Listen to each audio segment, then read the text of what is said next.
नमस्कार मंडळी, कसे आहात सगळे? Welcome to my mini blog.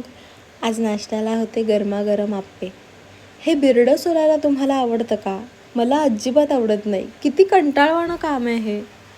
बरं, आज दुपारच्या जेवणात होतं टोमॅटोचं सार आणि भात. तुम्ही कुठेतरी बाहेर चाललात किंवा तुम्ही खूप एक्सायटेड आहात कुठेतरी पोचायला आणि नेमकी ट्रॅफिक लागले का? माझ्यासोबत नेहमी असं होतं. बरं, आज मी आले होते मंगळागौरीच्या कार्यक्रमाला. ही मंगळागौरीची पारंपरिक गाणी आणि खेळ किती छान असतात.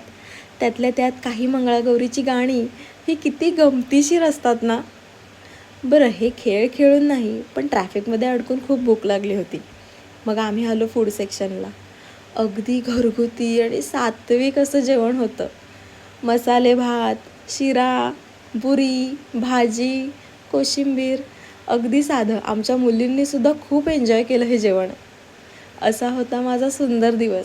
चला भेटूया नंतर. तोपर्यंत बाय.